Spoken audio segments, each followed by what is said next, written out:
fill in the blank. You're not getting any younger, so why not go for it?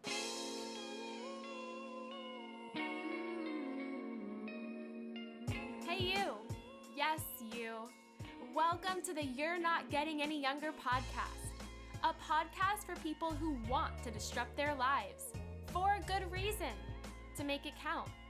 I'm your host, Jen Glantz, and every week I'll drop a new episode with stories from real people just like you, who woke up one morning and decided to make big changes, starting with small things.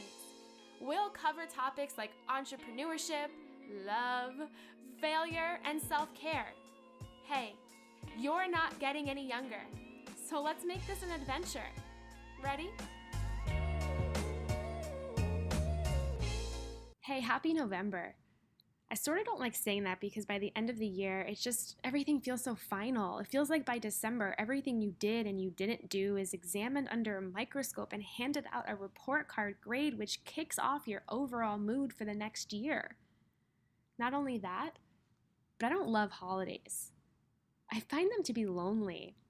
I find them to be a time when I spend too much time on social media and spiral into the kind of funk no amount of pizza and Netflix and naps can pull me out of, which is sort of what brought me here with you to do this podcast. Last Thanksgiving, I spent hours in bed scrolling through social media, comparing but mostly contrasting my life to all of the perfect people in their perfectly posed photos. I was feeling super low. I somehow dragged myself into the shower where I just remember repeating out loud again and again, Jen, stop it. You're not getting any younger. I don't know why, but that combination of words made me realize that, okay, it's okay to not feel great, but maybe there was something I could work toward, change, or start to help me feel a little bit better. Fast forward and I'm inside your earlobes, remembering why I started this thing in the first place. Today's guest is the perfect November guest because she's like any of the other people we've had on this show. Her name is Dr. Gayle Carson, and she's 79 years old. But she's got the strength, energy, and spunk of a person that's in their early 20s. She's been an entrepreneur for most of her life, before that word was even cool. And she's faced a whole lot of difficult things, which is why now she works with women to help them reinvent themselves. She believes, like wine, women only get better with age. She says a lot of powerful quotes in this episode like, learn enough to be dangerous, or ask yourself what you're passionate about, and you may fall down and hurt yourself, but in reality, you'll just find out what makes you smile that way. I really hope you enjoyed this episode, and if you do, if you love this podcast, well, make sure you like and review it on iTunes. That would mean the world. And of course, subscribe and share it with all your friends, and come and say hello to us in the You're Not Getting Any Younger secret Facebook group. I truly hope to see you there. You work with a lot of women who are over 50, and you help them reinvent themselves, and you really help them think about making a second career. Why do you think that that message is so important with women who are over 50? Because it seems like, once a woman hits 50, she gets it in her head that it's all over, that she's over the hill, that there's nothing more that she can do, that she's not valuable to the public, and to the work world and so forth and so on. And that's just not the case at all. So I really work with them to get their mindset right and to help them with any reinvention they want to do. And I just feel it's a real necessary thing because so many of our population are over 50 and they're just getting to the best time of their lives. I say that women are like fine wine. They get better with age. I think that's such a great way of thinking about it, because I know that people struggle with how they feel when they get older, whether it's 50, 60, 70, or even people who are turning 30, right? I mean, you're always looking at that next age and you're thinking, okay, what am I going to do with life? How am I going to make it special? And one of the things you help people with is how they can reinvent themselves. So for people who are of any age listening to this show right now, what are a couple of fundamental steps that they can take to help them decide how they should reinvent themselves? Well, one of the things I think is very important is to look at what do you really get pleasure out of? What do you like to do? What makes you smile? When you get up in the morning, what is it that you think about, gee, this would be really great if I could spend my day doing this? And somewhere in there is a hidden something that you can probably make a career out of. Or even if you don't want to have a career anymore, but you want to keep busy, perhaps hobbies or things that you want to do. So I think, first of all, it's finding what really turns you on. The second thing is, what have people told you all your life that you're great at? I mean, one of the things that I'm good at, for example, is meeting people. I'm really good no matter where you put me. I find a conversation to start. Some people are very introverted and shy, and that's not their thing. But me, I just don't meet a stranger. So, that's something that I'm good at. Technical things I'm horrible at. So what do you really, do well at? What's your gift? And then from then on, it's a matter of, I think, almost apprenticing yourself to a lot of different things to see what really makes you feel good. And I think you find a lot of things that come out of that. I think one of the scariest parts of reinventing yourself is thinking about failure. Is this going to work? Or is this going to be as good as the first thing I did? So how do we get over that fear of, hey, am I going to enjoy this? Or is this going to make me money? Or am I going to be a giant success? Well, I think you shouldn't overthink it. That's the point. You've probably thought your whole career. You've probably thought your entire life. Now's your time to say, I'm not going to think anymore. I just want to do. So I would just try different things. And yeah, you may fall down and hurt yourself because, there's things that you will try that won't work for you. But in reality, you're going to eventually find what makes you tick and makes you smile. And it could be even leading tours. It could be, working in a radio station. It could be doing community theater. I mean, there's a whole bunch of things that it could be. But unless you try and volunteer and do various things, you're never going to know. I think something that's a little interesting that you might find too is that with technology, with social media, with computers, that gives a little bit of an added spin for perhaps people over 50 who don't know it as well as people who are in their 20s do. But, even people in their 20s who want to reinvent themselves might have to learn a new skill that they didn't major in college. So do you recommend that people take courses to learn new skills, or should they just stick with things that they already know? Oh, absolutely not. I think that they need to learn new skills. I mean, I certainly am not great with technology, but I've learned enough to be dangerous. I've learned enough to do what I can do. But I remember the first time I was going to turn on my computer, and I honestly thought it was going to blow up. And so I brought somebody in for just 3 lessons to show me what was going on with the computer. And she said, Gayle, you're a natural. I said, I don't think so. She said, yeah, you really are. And I am for certain things. But I mean, there's so much about technology that I don't know, but I know enough to get me by, and whatever I have to learn, I learn. So I definitely think that in fact, that's the one thing that will hold someone over 50 back, and that's not being willing to learn a new skill. And if you are, then you're going to find a whole bunch of opportunities that avail themselves to you. And I think you put it in such a great way that you don't have to be an expert. You just have to know enough to get by. And I think that can be intimidating when people think they have to be the best at computers or the best at a certain topic, but really they just have to be decent. And I think it's all about just starting, right? Oh, yeah. It's about starting. And, it's, I know enough about computers, for example, to write my newsletter, to do the radio shows I do, to do the emails I get, to write my blogs, to do things like that. Don't ask me to do an Excel spreadsheet, and I have no desire to learn how to do one.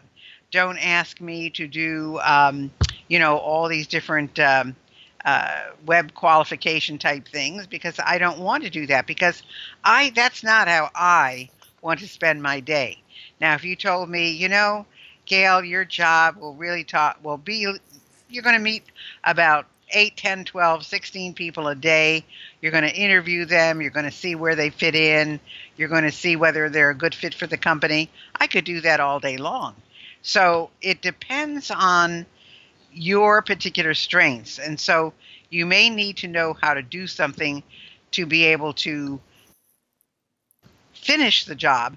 But I certainly wouldn't want, even if I could do it, that's not how I want to spend my day. I would feel trapped if I did anything like that. So that's why I say I think it's something that you have to find what is your desire and what is it that you really want to do. Tell me about it. I don't want to spend my days doing Excel either. That is something I also do not enjoy. So I get that. One of your taglines is that you believe in kicking people's butts so that they can live the life they're meant to live. Why do you think that that's important? Because that's how they're going to find their dream. That's how they're going to find their goal. That's how they're going to find their bliss, really. But some people, just as you said before, they can't get off the couch, and so this is a way that, if it takes some prodding and pushing, then I'm the one to do it for them, because I know that most people have a skill or talent that they don't even think about because it comes naturally to them. And so if they were to go, for example, to their friends and say, what do you admire about me, or what do you like about me? Now, most people wouldn't even do that much, but your friends have an honest opinion of you, and they're going to point out things that you're good at that you just take for granted, that you don't even think about. For example, I was at a conference this weekend, and believe it or not, 5 guys came up to me and said, "Why do you always look so good? You've got all these different clothes. You must travel with 3 suitcases." I said, "I do carry on." I said, "I just know how to dress. I know how to mix and match." And I said, "I know, how to pack." And so I went on a cruise with carry on. Wow. So, it's something I do. And in fact, I was speaking in Africa. I was speaking in Joetown, South Cape Town, and then Namibia. And my host picked me up and said, "Well, let's go get your luggage." And I said, "Well, this is my luggage." And she said, "You've got to be kidding. I've never had a woman speaker come with less than 3 suitcases." And I said, "Well, this is mine." And it was so unusual. They did a story on me in the newspaper. They had never had a woman speaker come there who had traveled with carry-on luggage. So, it's something. And yet I know friends of mine, they go everywhere with 3 suitcases because they can't decide, well, what am I going to wear? And what should I change shoes? And I just better take this in case. I just say, this is what I'm going to wear. And if people don't like it, tough. So, so it's a matter of, what are you good at and what aren't you good at? I've seen pictures of you, and I have to say you do have really, really good style. So I want you to give us one of your packing tips. How do you pack for long trips or for speaking engagements in just a carry-on suitcase? I mean, that is mind-blowing. What's your tip? Well, I have only 1 or 2 pair of shoes, and they mix, and match. Basic black pants and a black T-shirt, long sleeve, short sleeve. And then you can vary your accessories, your jackets, your scarves, and no one will know you're wearing the same thing over and over. I love it. I'm gonna start using these tips because you do have good style, and those baggage fees, they add up. So I love that. You've accomplished a lot. You are the president of the Carson Research Center. You've done consulting services to people all over the world. You've written dozens of books.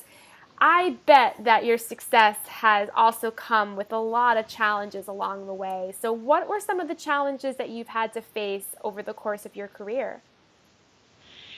Well, I went into business, my first business, very, very young. I was 21 years old. In fact, I've really never worked for anybody. I've created all my own jobs from the age of 13. So I was in business at 21, an official business, and built it up into a company with 7 offices and 350 people. I never want to do that again. And, it was just, and by the way, within 2 weeks of being in business, I got a cease and desist order from my biggest competitor. And I didn't even know what a cease and desist order was. I had to hire an attorney, find out what it was, and she was afraid I was going to, take over the world. Well, I was 21. I had been in business for exactly 2 weeks.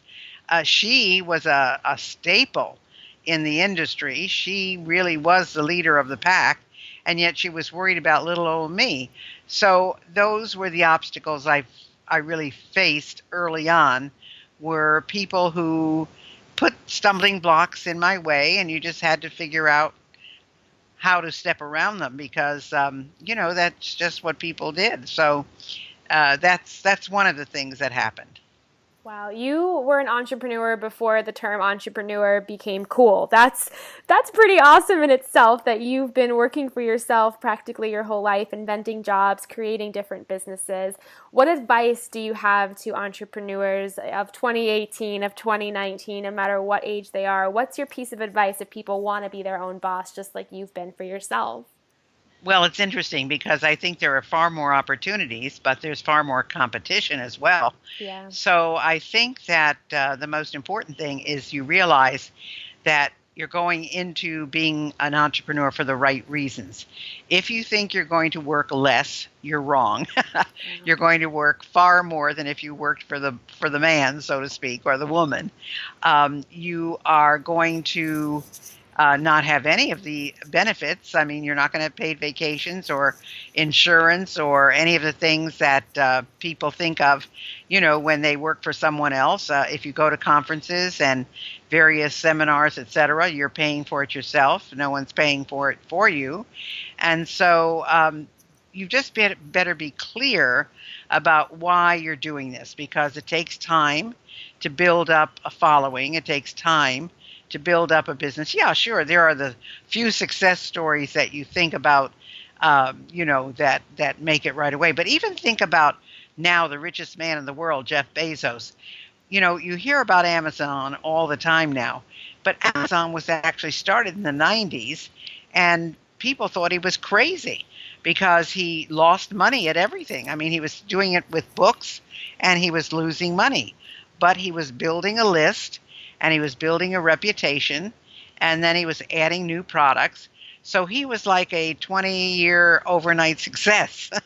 and that's what people have to realize, is that it's, it comes along like that. You just don't know when it's going to happen, and it does take a while to get everything started. Has anyone ever called you crazy when you were starting your own businesses, managing teams of people? Did anyone say, Gayle, what are you doing? Why don't you stop this right now? Yeah, my own parents. I mean, all my life, my parents had told me, to be independent and that I had to have a job, when I got out of college and so forth and so on. And yet when I did it, of course, I moved 1,500 miles away from home, which nice girls didn't do in the 50s, but I did it anyway. And, they thought I was absolutely crazy. And in reality, I think they always thought I was a little bit crazy because I always kind of marched to my own drummer, even through, elementary school and high school. I did my own thing, and so even my own parents, they thought I was kind of crazy to do this. You do seem like the kind of person who's very sure of herself and has a decision and runs with it. Do you ever fear failure? Do you ever fear that a decision you make isn't going to work out? And how do you get over that personally? I know there are decisions that I make that are not going to work out. That's the difference. I don't fear them. I know that it's going to happen. Yeah. Because, I mean, what is the saying? Everybody says if you don't have at least 100 failures, then you haven't even tried hard enough and you will never get to success. I mean, people fail all the time. You just don't hear about it. You hear about the successes. But if you're trying new things and if you're doing new things, you're bound to fail. Because you've got to find out what works and what doesn't work, and the kinks are there. You've got to work them out. So, yeah, we all do experience a lot of failure, but it's not something that I fear. I just know it's something that it's not that I prepare for it. It's just that I know that it's the law of averages. You're going to fail if you try enough things. Yeah, and you almost get immune to it. You almost build a tolerance for it so that when it happens again and again, you just say, okay, this gets me closer to my success. Is that sort of how you think about it? Next. Yeah. Next. Yep. Right. That should be like, I mean, that should be the slogan everyone thinks about, is just saying the word next when they get rejected rather than taking it personally and crying about it or letting it hold them back. Just think next. But Jen, no one really wants to fail. I mean, Yeah. does it have an impact on you? Of course it does, and do you say, wow, how could I have been so stupid to do that?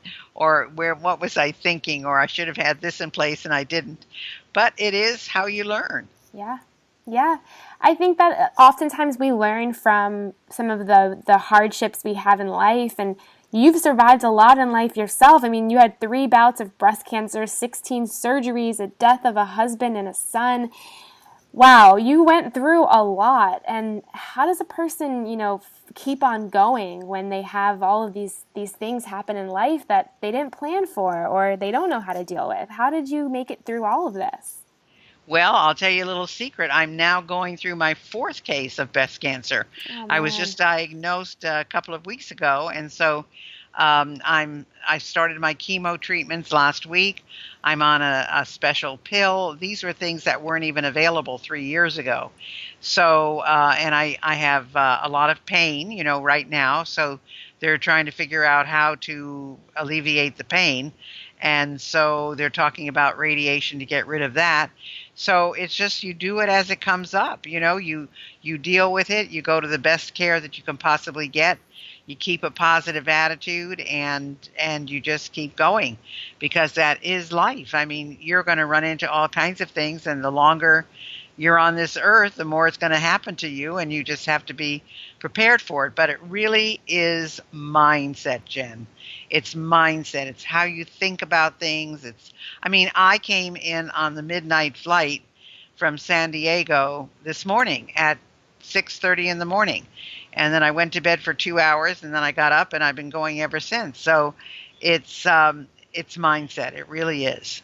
Where do you get your strength and your energy from? I mean, you seem to me like you have the energy and the strength of an 18-year-old. Where do you get it from? Well, I do.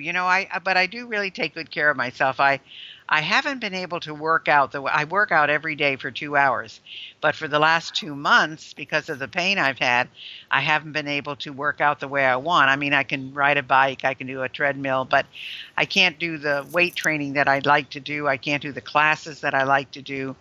And so that's made a big difference. But I do have a lot of energy. So and I love what I do. So when I get started doing it, I just keep going, and I don't even think about anything. So it's really mindset and taking care of yourself, and making sure you exercise and eat right and all of that. With all the things you've accomplished in life, what do you think the secret is to living a happy and fulfilled life? Living your life the way you want to live it, not the way everybody else tells you you're supposed to live it, but the way you want to live it. And I think that's the important thing. When I get up in the morning, of course, I have 2 beautiful little kitties, and I love my animals. And, I think it's getting up. I always get up with a smile and go to bed with a smile. And I look forward to my day. And, I'm very involved with a lot of different things. I volunteer for things. I run a mastermind group for not-for-profits. There's a lot of things I do, and that all fulfills me. And so that's why I have the energy I have, and that's why I live a happy life. A lot of people listening to the show, there are people of all ages, but a lot of people are in their 20s and their 30s. They're starting out, they're facing their first big challenge in life. What advice do you have for someone in that age group who's just starting to get a bearing on their future and their career and the hardships that they're going to face down the road too? Well, I would say stop doubting yourself. I know people who are old at 20 Yeah. and young at 80. So it's stop doubting yourself. If this is something you want, whatever it is, just make sure you've got the background for it, the education for it, the talent for it, the ability for it, and go out and see if it works. And if it doesn't, then try something else. But I think a lot of people like to play it safe. And if there's one thing that an entrepreneur does not do. It's play it safe. So if you want to be a true entrepreneur, then you've got to get out of your own way. You've got to go for it, and you can't second guess yourself all the time. I love that. Dr. Gayle, I want to end with a quick lightning fire round. So I'm just going to ask you a couple of quick questions and respond with whatever comes to your mind. Are you ready? I am ready. When you were a kid, what did you want to grow up to become? A singer and a dancer. What's your dream job now? The one I'm doing. I love it. What is the best advice anyone has ever given you? Be true to yourself. My final question for you, fill in the blank. You're not getting any younger, so why not go for it? I love it. Dr. Gayle, you are such an inspiration. Just listening to you and seeing your style and who you are, I secretly want to be your best friend. You are just so amazing and wonderful. Tell our listeners where they can find out more about you and all of the wonderful things you offer. Well, I have a website, spunkyoldbroad.com. If they'd like to get a free piece of my mindset program, they can go to sobmindset.com. And if they want to know more about maybe the media and how to get on TV and so forth, they can go to SOB6, the number 6, 6tips.com. Or they can even email me at Gayle, Gayle Carson, 13 at gmail.com. Wonderful. And we will post all of this information on our website, anyyounger.com. Dr. Gayle, thank you so much for your time today. It was so wonderful chatting with you. Thanks, Jen, for having me. Hey, you. Thank you for listening to the You're Not Getting Any Younger podcast. There are hundreds of thousands of pods out there, so thank you for listening to this one. You can find the show notes for this week's episode up on our website, anyyounger.com. Subscribe, rate, and review the You're Not Getting Any Younger podcast on iTunes so that other ears around the world can listen too. Oh, and join our secret You're Not Getting Any Younger Facebook group, where over 1,000 people are talking about how to disrupt their lives, for a good reason, to make it count. Until next week, all my love, Jen Glantz.